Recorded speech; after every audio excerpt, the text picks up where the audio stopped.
Véritable success story de la radio Espace Guinée, les Grandes Gueules, détentrices des meilleurs scores radio en Guinée, de la meilleure émission talk show, a donné le créneau horaire du départ au bureau et du retour à la maison, récoltant depuis des années consécutives le titre d'émission la plus écoutée en Guinée, toutes catégories confondues. Un grand total de plus de 5 millions d'auditeurs ont été fidèles au talk show Les GG, diffusé jour après jour sur toutes les stations du réseau Adafo Média de 9h à 10h30, un exploit qui restera longtemps dans les annales de la bande FM en Guinée. Ensemble encore pour une demi-heure, vous nous regardez à la télévision à Cancan Centre. Merci de nous recevoir chez vous. Dans un instant, nos invités qui vont défiler sur cette antenne, honorable Ousmane Gawal Diallo, que nous allons appeler d'une minute à l'autre. Il est député à l'Assemblée nationale. Il sera talonné par M. Souleymane Keïta du RPG Arc-en-Ciel. Et un peu plus tard, vers la fin, on entendra forcément un message d'apaisement qui nous proviendra donc du Conseil économique et social avec sa présidente, Madame, plutôt Adja Rabiatou Serra Diallo, donc qui va intervenir vers la fin de cette émission. Antoine, on va y aller avec cet enregistrement audio qui est très accablant. Très accablant, comme vous le dites. C'est le site d'abord aminataguinée.com qui l'a rendu public. Aminata.com. Aminata.com, autant pour moi, qui l'a rendu public. Et on l'a écouté. Et je sais qu'on attend d'écouter à l'UFDG ce qu'on va en dire, parce qu'on dira que c'est important que ce soit authentifié, mais ce que nous avons écouté, on a comme l'impression que c'est bien la voix de Adja Alimatou Dalen Diallo. Et donc, ce qu'on a entendu du contenu, parce que ça nous a été traduit, ça a été transcrit par le site aminata.com, ouais. C'est très grave. Lorsque dans l'échange fait entre... En substance, hein. Entre cette dame, en attendant qu'on l'identifie, qui dit ceci à un certain Marouane du côté de l'Axe, qui est l'un des jeunes leaders de l'Axe, à qui elle demande de continuer le combat et de ne pas écouter les escrocs qui parfois viennent les voir afin que ceci s'arrête. Elle leur demande de continuer la lutte, de continuer à barrer la route et à empêcher à ce que les gens circulent.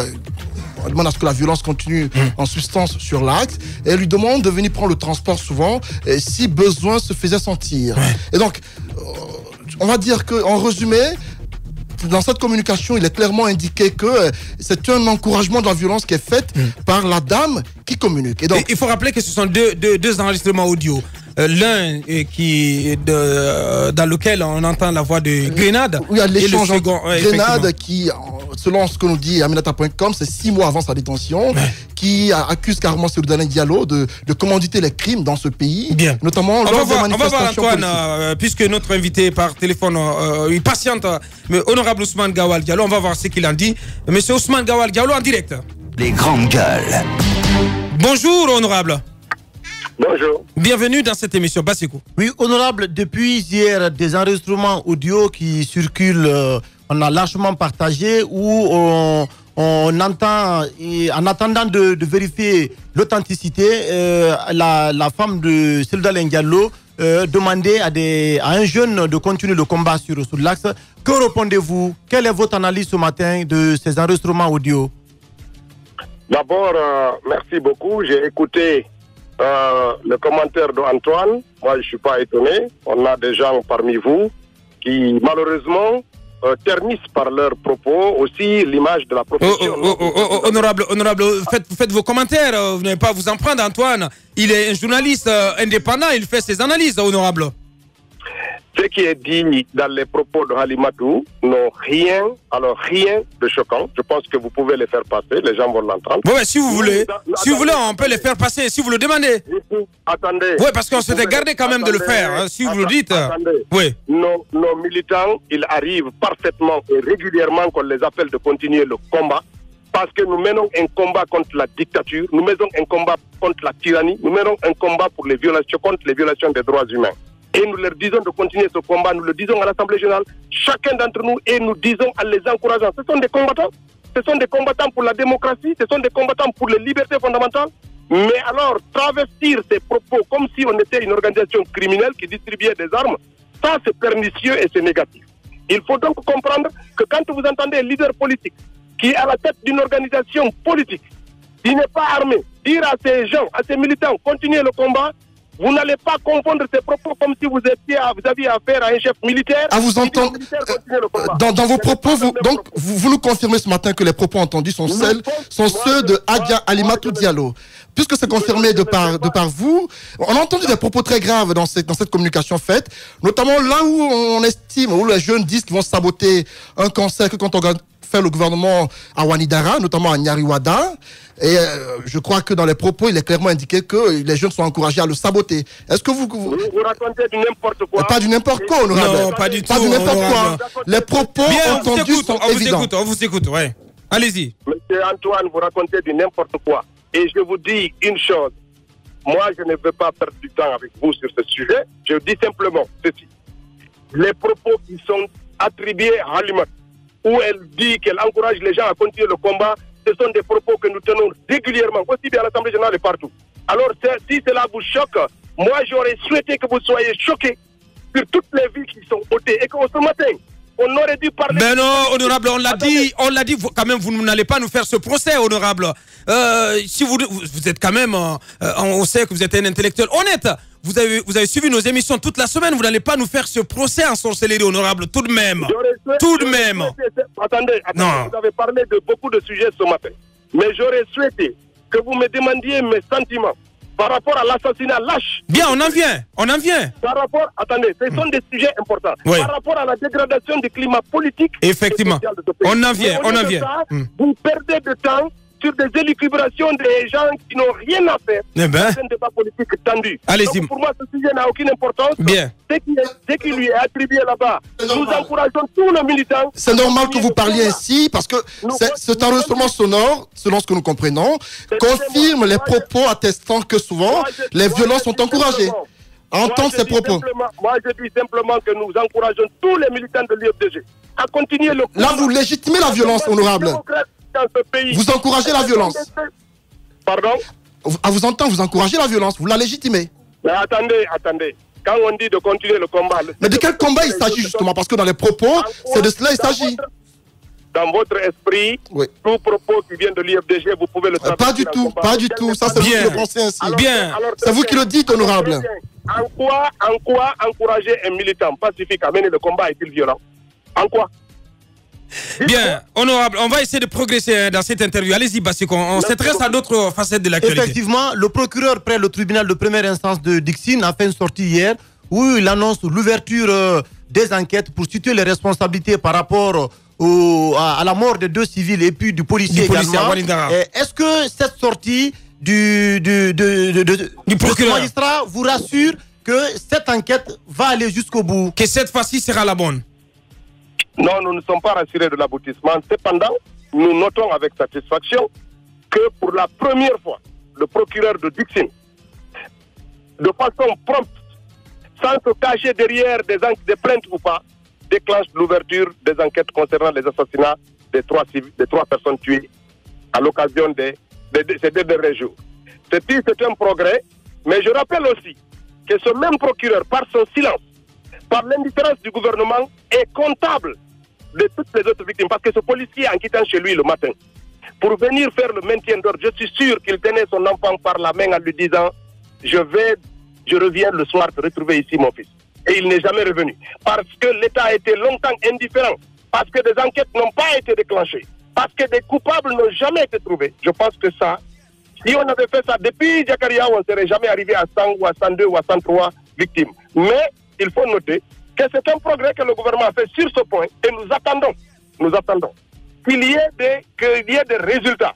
Parce que depuis longtemps, depuis hier, on commence à dire qu'il y a des enquêtes. Mais s'il y a des enquêtes des victimes, dans les familles, des voisinages, des organisateurs politiques, tout le monde doit être interrogé pour permettre aux enquêteurs de construire une vérité. Mais aujourd'hui, nous souhaitons surtout que la justice guinéenne soit épaulée par la justice internationale, notamment par le Haut Commissariat des droits de l'homme, pour permettre d'avoir des résultats objectifs qui soient de nature à convaincre et à satisfaire l'opinion, pour éviter que la suspicion qu'ils ont poussée à asseoir dans l'opinion ne soit pas demain interprétée quand les résultats de l'enquête vont sortir. Donc il faut qu'ils soient épaulés par des gens auxquels on croit, parce que leur silence de toutes ces années, leur indifférence, a fini par nous convaincre qu'ils ne sont pas préoccupés par la justice et par la vie de nos concitoyens. C'est quelque chose d'important, même s'il y a un léger progrès qu'il faut noter, avec la promptitude par laquelle ils ont dit, nous attendons de voir, franchement, que cela ne soit pas seulement un effet d'annonce, mais que cela sera suivi dans les faits, des enquêtes qui vont aboutir à l'identification des criminels et des commanditaires de tous ces assassinats. Honorable Ousmane Gawal Diallo en direct chez les Grandes Gueules. Alors, ce que vous êtes en train de dire, je suis parfaitement d'accord avec vous. C'est un point de vue à partager, mais dans ce cas, c'est minime. Mais vous voulez vraiment prêter le flanc et donner une occasion. Est-ce qu'avec ce sentiment déjà, de votre côté, on peut s'attendre à ce que ce qui est en train de se passer à l'instant, parce qu'on nous signale des violences, qu'il y ait un appel du côté de l'UFDG, parce que déjà, il y a 5 jours de deuil qui ont été décidés de votre côté. Comment ça va se dessiner? Est-ce que d'ici là, on peut s'attendre à un acte fort du côté de l'UFDG pour permettre à ce que ces enquêtes-là soient menées? D'abord, nous encourageons cela. Non seulement nous encourageons à la fin des violences, parce qu'il ne faut pas oublier que nous sommes les victimes. En tout cas, si on n'est pas directement victime, c'est des populations civiles guinéennes qui payent et des policiers maintenant. Comme vous l'avez vu, c'est le 3e policier qui est décédé, enfin agent des forces de défense qui est décédé. Un, c'était à la suite de l'appel à la manifestation des syndicats, les 2 autres dans les interventions de cela. Mais la fin des appels à la violence et la calmie, il faut l'adresser aussi aux forces de sécurité. Parce que depuis hier, sous la direction de l'inspecteur général, maintenant le directeur national de la police, il y a eu une expédition punitive dans le quartier de Wanidara, où les policiers se livrent à n'importe quoi. On rentre dans les familles, on saccage, on brûle des concessions, on frappe des gens. Je crois que ceci n'est pas de nature à encourager l'accalmie et la paix. C'est important que les forces de défense et de sécurité se ressaisissent. Quand elles vont se ressaisir, cela permettra de ramener un climat de confiance qui permettra à la justice d'évoluer dans la tranquillité. Nous, non seulement nous lançons cet appel en direction de tout le monde, mais nous lançons cet appel surtout en direction des forces de défense et de sécurité qui aujourd'hui ont la force et en font usage de façon complètement disproportionnée. Et cela n'est pas facile parce que les gens ont le sentiment, oui, un policier est mort. C'est atroce, c'est condamnable, c'est regrettable. Mais cela ne doit pas donner les moyens à la police d'aller violenter tout un quartier, prendre les gens en otage et tout ça. Bien. Honorable Ousmane Gawal Diallo, l'heure est très grave et c'est la dernière question. Qu'est-ce que l'opposition de son côté prévoit de faire pour quand même enrayer, pour au moins mettre fin à ce cycle infernal, à cette chape de plomb qui s'abat sur les Guinéens sans discontinuer? Qu'est-ce que vous pouvez faire? Vous avez décidé de 5 jours de deuil et à la suite desquels vous allez continuer vos manifestations. Est-ce une solution viable? Comment sortir de ce cycle infernal, honorable? D'abord, l'appel à 5 jours de vieille, ça appelle les Guinéens aussi à la méditation sur ce que nous sommes en train de devenir, un pays de violence, où la vie est banalisée. Il faut qu'on médite sur ces questions-là. Donc, au calme, c'est à ça que nous invitons tout le monde, les autorités en premier lieu. Et aussi, nous invitons les autorités, dans les 5 jours-là, de prendre des dispositions qui permettent de dépasser la crise actuelle. Il ne faut pas que les gens soient indifférents. La crise est née de quoi?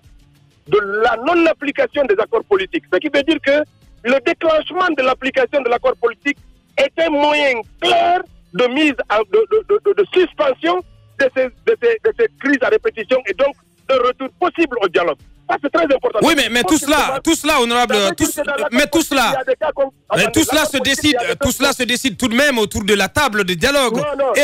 Lorsqu'on a entendu Ella Selou Dalein Diallo il y a 2 semaines à l'Assemblée générale de l'UFDG dire que vous ne dialoguez plus avec ce gouvernement, vous optez pour la rue, c'est quand même effrayant ce discours. Je vais vous dire ce qui est sur la table.